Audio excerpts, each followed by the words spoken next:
You are listening to the Special Needs Children podcast with Chitra Iyer. Chitra Iyer is a parent of 22-year-old Shravan Iyer who has epilepsy, cerebral palsy and autism. She is the CEO of MFA and has been helping families with life-centered planning to reach their personal financial goals. She is also a trustee of a parent support group, the Forum for Autism, which was set up almost 2 decades ago. MFA is a 16-year-old organization working in the personal finance space. They have set up a dedicated practice to help families with special needs children to plan their financial goals and invest for the same. The thoughts shared here are as a result of discussions with parents, caregivers, siblings and professionals regarding the planning of a person with special needs. In this expert series podcast, Chitra is talking to Miss Aparna Das, a special educator who shares her life's journey with her sister Runi, for whom she set up Arunima in Dehradun, a vocational cum residential center for adults with autism and other challenges. Listen to her in conversation with Chitra Iyer, sharing how it is not a burden for a sibling to take care of their own and how the entire community has to get involved to help out in every way possible, the way she got help. She shares how it is never too early, but usually late to start financial planning for the future needs of a special needs child. Who should get involved and why? Hello, everyone. A big warm welcome to all of you on this expert series of my podcast for special needs children. Today, I have with us a real warm soul who I met pretty recently, and I am really in awe of her. We have today with us Miss Aparna Das. Hi, Aparna. Hi, Chitra. Hi. So, Aparna is somebody who has been doing some amazing work in the field of disability. And all of this happened to her because of her sister, Runi. Every time I hear Aparna talk about her, I can feel the love in her voice. I can see her eyes. And I always am, thinking about how much a sibling can do for, their own. And Aparna, thank you so much for agreeing to do this. And I know that you decided to become a special educator because of Runi. Yeah. Can you please share your journey of living with autism with your sister, as well as, what all you had to face in life and where you are today? Okay, sure. That spans many, many years. So Runi and I actually are about 10 years apart. And she was diagnosed with autism when she was about 6 years old. And we had never heard the word autism, never heard of that term. And even, it's a fairly late diagnosis. But, when we took her to a special school, when we realized that she was just not developing in many ways like other people her age, we took her to a special school in Tamanna, which is a very well-known school now in Delhi. And that's where we heard the word autism for the first time in our lives. And we did a lot of reading. We understood it a little better. And she had a lot of typical features of autism. And so things started falling into place. But, even though we had this diagnosis, it didn't really mean that every one of our questions was answered. There were so many things that were unique to her and so many challenges that we faced. And I'm sure she faced as well, because we did not understand her well enough. So, and then, of course, when I took psychology in college, that was not specifically so much because of Runi, but that was something that I was interested in. And in my third year, I still had no real idea of what there was out there, what kind of resources were available, how we could help her, how I could understand her better. And in my third year of college, I remember we had a class called abnormal psychology. And of course, we learned about different kinds of disabilities at that point of time. And I was happy to hear more about autism. But we visited a special school. It was called the Spastic Society of Northern India at that time. and it's called Adi now. And I visited Adi, and I saw special educators there. I saw people with special needs in there. I saw the way that they were working, and it just felt like, okay, this is what I want to do, And I finally have an answer to this question that I've had all my life about, how I'm going to be able to understand Runi better, how I'm going to be able to help her better. So that's where my journey as a special educator started. So I became a special educator because of Runi. And then, there's so much more to say about that, but go ahead and ask me more questions so that I can be more specific. Yeah. So how did life change for you from there on, When you decided to do this, you're very clear that, you wanted to do it. You knew that you would be able to do much more for her. So, you were a young person, and you had so many things to do in your personal life, and then you wanted to do so much for her. So where did life take you? Yeah. So in a sense, it's very difficult to separate my life from her life. So we also lost our mother when we were all very young. When he was only about 2 years old at that time, and because I'm 10 years older than her, of course we were four siblings, and everyone, and including our father, we all really cared for Runi. But because I was the eldest, I became like the mother figure for her. Yeah. And even later, after everything seemed to be centered around her, I remember my friends used to tell me, I had some really good friends, but my friends often used to tell me, you never go out anywhere, you never come with us, you're always using Runi as an excuse. And it wasn't true that I was using her as an excuse, but it was very difficult to do anything else really, because we used to go to school and college over the years, but once we were back, and we knew that we had to be with her. And it wasn't just me, I mean, my other siblings as well. So in any case, life was quite impacted by that. But then later on, I had thought at one point of time that I would never get married, and that I would be with Runi forever, just the two of us. But I did get married, and but my career continued to be one, in special education. I continued to work with people with special needs, and also learned so many things. I think I brought a lot to my career because of Runi, and I brought a lot to Runi because of my career as well. So everything was very interconnected, and Runi was always a huge part of my life. I mean, we never really got separated. She was often with me, and I mean, a number of years ago, she just moved in with me as well. So, yeah. Amazing. So, Aparna, I want you to please share with everyone what are your future plans for Runi? I know you have done something fantastic and amazing, but that is your vision. And if you could please share, how you have thought about how will Runi lead her life while you are there and when you're not there. What's going to happen for her? What have you done? So, one realization. So initially, because when Runi was diagnosed with autism, not much was known about autism, and we, kept learning, and I think people learned a lot with her as well. And she was always one of those people who wasn't very compliant, and which is fine, which is absolutely fine. But she was, she used to keep everyone on their toes all the time, her teachers, all of us. And the typical things and the therapies that you read about, Runi was definitely not one to fit into any sort of box at all. She had her own way of being, her own way of thinking, and she was always, challenging us in a sense. And very early, after a couple of years of when she was young enough, we could kind of insist that she went to her special schools. She went to Tamanna, as I said, and then she went also Action for Autism. I think Action for Autism, actually, when Mary came back after doing the Sunrise program, she started working with Neeraj and Runi in a room in our house, and then went on, of course, and, there's so much that Action for Autism is doing now. But then at one point of time, she stopped going to school. So then my big worry was, how do I continue to keep her learning? And she's very bright, and she's learned so much despite, all the challenges.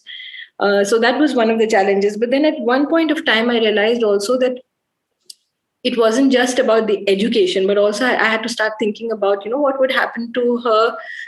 Firstly, how could she continue to be so dependent on me and on my presence? I had children also by then, and Runi was so attached to me that it was quite painful for her when I wasn't with her, if I wasn't able to give her time, wasn't able to give her attention, and very, very difficult for everybody if I was not around. And that was very worrying for me. And so I started thinking about, what could be done, and went around. And so one of the things that some people told me was that, you need to separate her a bit from you, and she needs to be able to go and live somewhere where she's not constantly seeking you out. But when I went around looking at residential centers, I couldn't imagine sending Runi to any of them. And so then decided to start a residential center. And that was in 2011. So I was working before that as a special educator in another school, but then decided to give that up and start planning this concept. And the kind of residential center that I was thinking about, I really hadn't seen anything like that in India.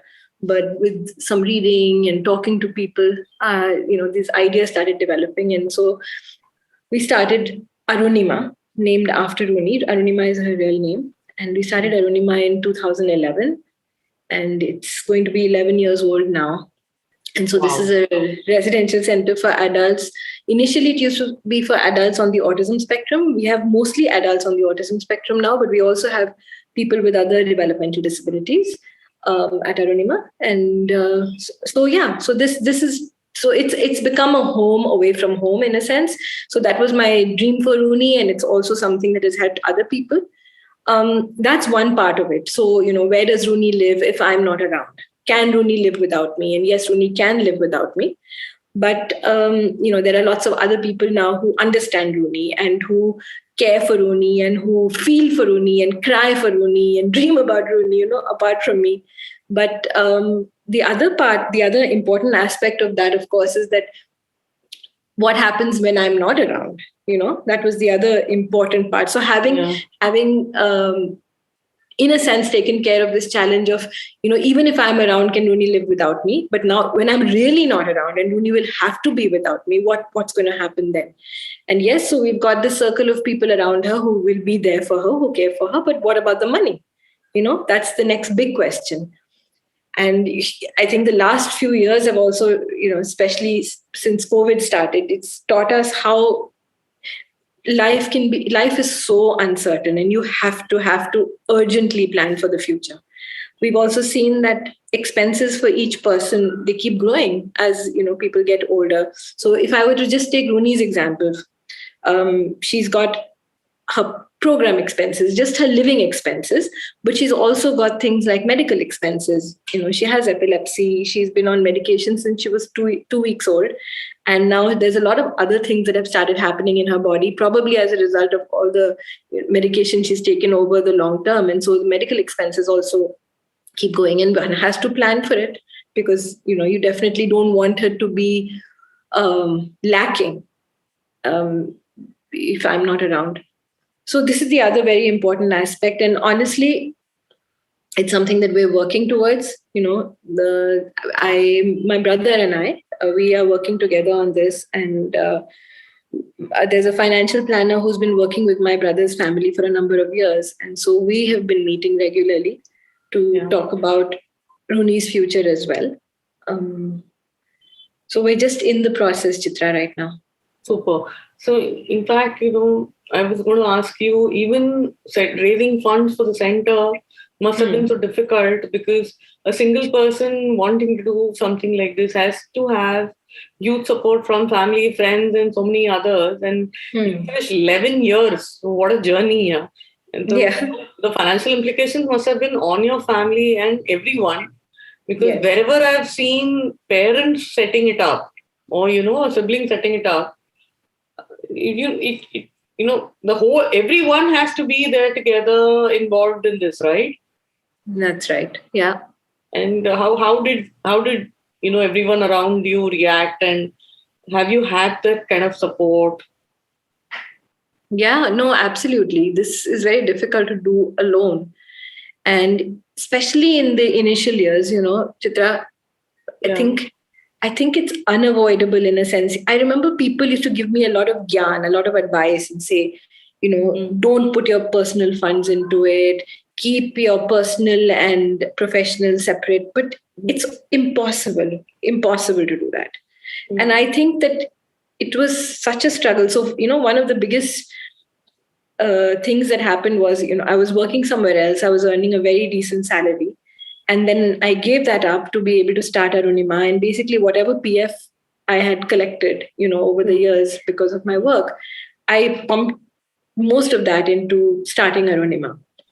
And initially, we were not really earning anything, but we were spending like crazy because we had to have some basic stuff. We had to have a place and everything. So yeah, all of that ate into my personal funds. I was not able to bring any money into the family. In fact, I was just taking money from the family, my nuclear family at that point of time. And so it was very challenging, and I don't think I can even pretend for a second that if my family had not supported me at that time, any of this would have been possible. So that definitely I have to say to anybody who's listening that you need a lot of support initially when you're starting something like this. And I remember, for a couple of years, I didn't take any salary. And I was paying very low salaries, but to the few other people who were helping me at the center. But yeah, I was able to pay them, but I was not able to take any money. And today I'm able to draw a salary. It's still a huge challenge, to make sure that we have all the funds that we need. But the family has grown in a sense. The Arunima family has become a much bigger family. The parents of the people whose children are at Arunima, there's not a single person. A lot of times people are very judgmental, and people outside of our families, and they say, oh, you've put your child into a residential center, so you've got rid of your burden, that kind of thing. But Arunima is not that kind of place at all. Every single family whose family member is with us continues to be deeply involved. And one of the things that they do is that whenever they try to either find other people to help fund what we're doing, or they pitch in many, many times, when expenses that one did not imagine. For example, before COVID started, just RT-PCRs, masks, sanitizer, oximeters, all of that stuff, providing transportation to pick and drop staff because we didn't want them taking public transportation. All of those expenses, no one had budgeted for, no one had planned for those things, but the parents pitched in, there was it's not a business plan at all. There has to be some sort of basic financial plan, but it also has to be something that you involve the community that is being benefited from it. You have to keep them involved as well. And, there's a lot of very open, honest communication that goes both ways. And so I honestly feel like it's a family. It's an extended family now. I think all of this, Aparna, absolutely comes in because of the way you are. I mean, whoever I've met, any of the parents who have even visited you or the children are with you have always spoken so highly about you and have spoken about the warmth that you're talking about today. And that is exactly what any parent is always thinking about, that, forget the facilities, forget everything, but is the person and all the people who are involved there really going to genuinely care about my child. So hats off to you for, what you've done there. And moving on, you are doing something even bigger now, right? In terms of, the residential project that you're talking, where you have moved on to from Arunima, the center, you now with all of your parents, you've actually started constructing a project. And, I think you will be amongst the, front runners again here, where in such a beautiful place like Dehradun, you're going to set up something amazing. Can you please share a bit about it? Yeah, sure. So, I mean, just a small correction. We haven't got to that stage of constructing as yet, because I think a lot of things have got delayed because of the pandemic. Right. And so we're still not there. But this is very much, it's still you just share your vision. Yeah, your concept, your vision. Yeah. Yeah. So, like I said, right, a little earlier, I said this, that we had to pay for the place that we set up our center in. And that's how it's been right from the beginning. Since 2011, we've always been in rented buildings. And we've had a lot of challenges initially. Now, of course, we're in a place where our landlord is extremely supportive and would be fine if we stayed here forever. But, you can't. So, but when you're in a rented building, for example, you're sort of limited by design because it was not designed for your needs. We are thinking about a place that is going to provide lifelong services to people. So people are going to age as well. There's got to be accessibility for wheelchairs. There's got to be, big enough bathrooms, for example, if you need an assistant while you're bathing, just small basic stuff like that. And so there is a particular kind of setup that we would all like for our families. And like I've said, communication has always been extremely open within the Arunima family. And so this is an idea that I definitely cannot take credit for. This is an idea that a lot of us have got together, and it's hopefully going to happen very soon. So we've got a small home planned for approximately 28 people. Not huge at all, like some of the other centers that have come up, about 28 people, because we want to keep it, for us, the quality of services is extremely important, and, keep it at a manageable size so that people live the kind of life that they deserve. Because if you are living the kind of life that you deserve, you can be the best that you can be, right? And we never want that to be taken away. We never want to lose sight of why we started Arunima. Yeah. Just because we want to make it bigger and bigger. That's never been an idea. But we feel that 28 people is manageable. And we also have always wanted it to be a model for other people. We don't want to be, we have no such ambition that we want to be the only big center or anything like that. But we want to create something that other people can replicate easily. So that's our vision. And it's going to be apartments. People are going to be living in small groups. Apartments are being created. One of the parents is an architect, and her area of specialization is autism and design. So she's very, very involved in the designing of the place as well. So that's what our dream is. Amazing. Very nice. All the best to all of you together. And, all of those 28 people, when they are actually going to live there and spend the rest of their lives there, they really going to be, I can actually see your vision turn into an amazing reality where they are going to spend the rest of their lives bonding and spending some wonderful time with each other. Yeah. Aparna, since I talk about, financial planning a lot, and, this is something where for a family to say, yes, I want to put in the money into a flat or, like you explained, a project, where they have to go buy a particular unit for their child. And then, that decision is so huge for them, right? One thing is the emotional aspect of, yes, I want this to happen for my child. The other aspect is, do I have the money to take care? As you rightly said, it's not only the living needs, it's also medical and so much other plus, especially with, as you beautifully explained, what all COVID did. Do people consult you and ask you, how did you do this? And, do they request you for guidance on how to go about doing it?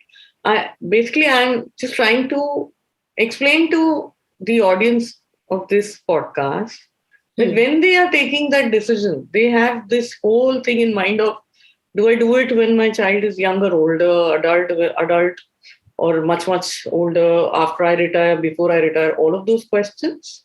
That's one thing if I'd request you to please share is, at what point does a parent or a sibling take this call? And the second thing is, it is a certain amount of money that needs to be invested in here for the entire future of your adult. Right? Now, they have to sit through and do a bit of planning at their end to say that, okay, yes, I'm going to be able to do this, right? So at that point, how soon should they start thinking? People usually get so overwhelmed about this. So how would you like to guide them, please? Yeah, I mean, I'll do my best to guide them. I also feel that I've started very, very late, and I think I wish we had received guidance at even 30 years ago. Runi is 41 now, so I'm talking about a time when she was still a child. That this is the kind of support that she would need that's for the coming rest up of in her the life. future. Yeah. Yes, yeah. We had absolutely no idea. I don't really understand what we were thinking. Or maybe we were just dealing with, the day-to-day challenges that we had. True. But now, at least people can learn from our mistakes, in a sense, I'd say. And if you have a child with a developmental disability, I think one of the things that you have to accept pretty early in life is that you have to plan for the future as early as possible. Start when your child is very young. Create a trust, put away money that can be a corpus for your child, something that is going to meet the expenses that are going to come up later. Apart from the fact that there will be certain conditions involved with your child's specific disability, there will be other normal ailments that come with aging as well. And so firstly, one guideline, of course, is how do I plan for my own future, and that kind of planning is required for your child. But much more than that is required for your child, because your child is not really going to be earning. Most of this population is not going to be earning what other people are earning today, right? So that person is going to be needing financial support for the rest of their life. So I think what has been really useful for me is to look at it in that sense. What do I need for my own financial matters, and what do I need to add to that for what Runi needs? And because she's 40, I have a fairly decent idea now, and I'm 10 years older than her, so I have an idea of what kind of expenses my life entails.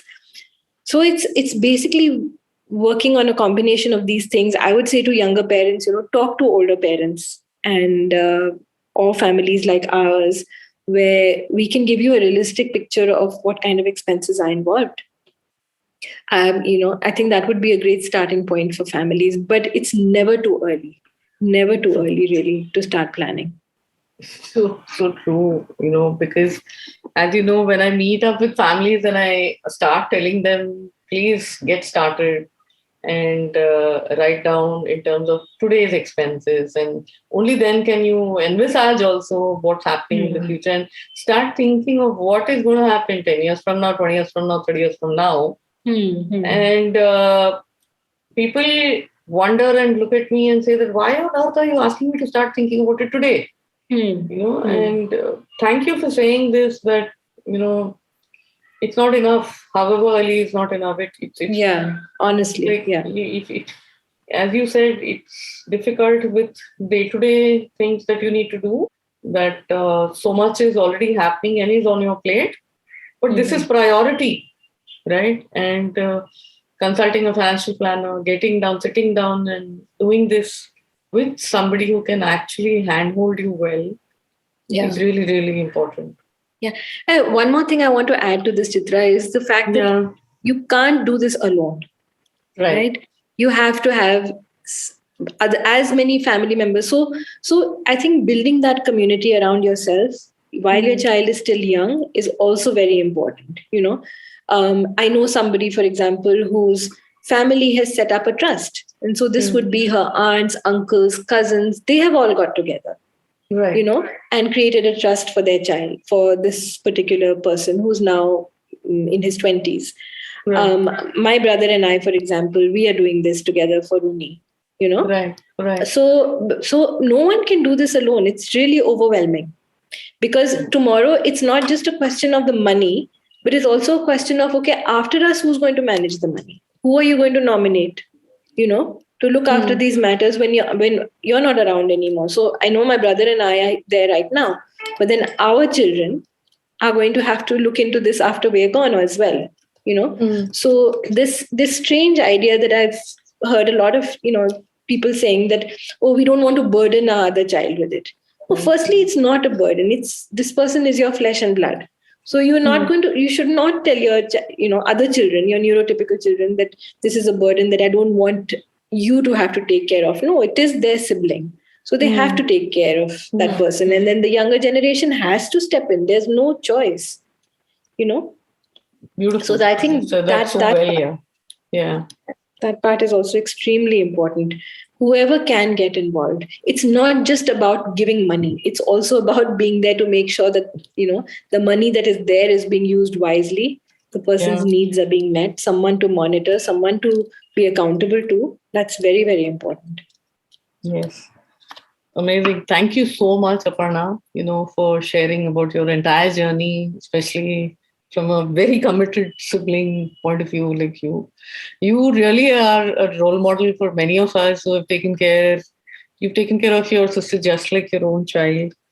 You've set up one of the best institutes, Arunima, today in the country. And, I keep guiding everyone to you, to whether it's a parent who's wondering about, where do I go? Or it's about somebody who wants to actually set up something for their children or for their siblings. Arunima is something that's a beautiful model, as you rightly said, that can be replicated. But I don't know how many people would be able to truly put in so much of sweat and hard work. And I've heard how you are so meticulous right from your processes to the entire paperwork and documentation. Having spent time with you, I really am in awe that you did all of this so beautifully. And thank you. Thank you so much for doing all of this. And we will all continue learning from you. Thanks for being such an inspiration. Thanks a ton for doing this podcast with me. Yeah, absolutely a pleasure. Thank you. You were listening to the Special Needs Children podcast with Chitra Iyer, the CEO of MFA and a trustee with the Forum for Autism. If you find this podcast relevant and interesting, it will be great if you leave a review, share, like and subscribe. You can also let us know if there is any specific topic that you would like us to cover. Feel free to email her on chitra.iyer@myfinad.com, or you can call her on 98337 85892. That's 98337 85892.